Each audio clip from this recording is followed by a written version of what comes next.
Try this tasty and high protein paneer fried rice in just 15 ಅಂತ ವೆಜಿಟೇಬಲ್ಸ್ನ select ಮಾಡ್ಕೊಳ್ಳಿ.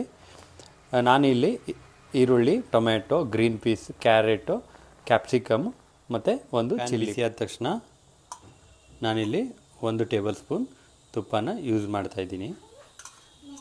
ನೀವು butter ಮತ್ತು oil ಕೂಡ ಯೂಸ್ ಮಾಡ್ಬೋದು. ಸ್ವಲ್ಪ ಸಾಸಿವೆ, ಮಾಡಿರೋ ಆನಿಯನ್ನ ಹಾಕ್ತಾಯಿದ್ದೀನಿ. ಆದ ತಕ್ಷಣ ಸ್ವಲ್ಪ ಜಿಂಜರ್ ಗಾರ್ಲಿಕ್ ಪೇಸ್ಟ್ನ ಆ್ಯಡ್ ಮಾಡಿ,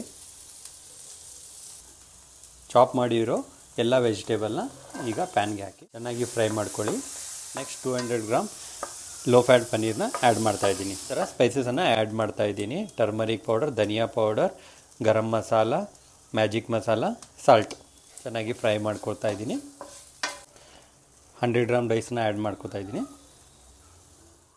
2 to 3 ಮಿನಿಟ್ಸ್ ಚೆನ್ನಾಗಿ ಫ್ರೈ ಮಾಡ್ಕೊಳ್ಳಿ. ನಾನು ಇಲ್ಲಿ ಲೋ ಫ್ಯಾಟ್ ಪನ್ನೀರನ್ನ ಯೂಸ್ ಮಾಡ್ಕೋತಾ ಇದ್ದೀನಿ. ನೀವೇನಾದರೂ ಫ್ಯಾಟ್ ಲೂಸ್ ಮಾಡ್ಕೋತಾ ಇದ್ದರೆ ಈ ಪನ್ನೀರನ್ನ ಯೂಸ್ ಮಾಡಿ. ನೀವೇನಾದರೂ ವೇಟ್ ಗೇನ್ ಮಾಡ್ತಾ ಇದ್ದರೆ ನಾರ್ಮಲ್ ಪನ್ನೀರನ್ನ ಯೂಸ್ ಸ್ಪ್ರಿಂಕಲ್ ಮಾಡ್ಕೊಳ್ಳಿ.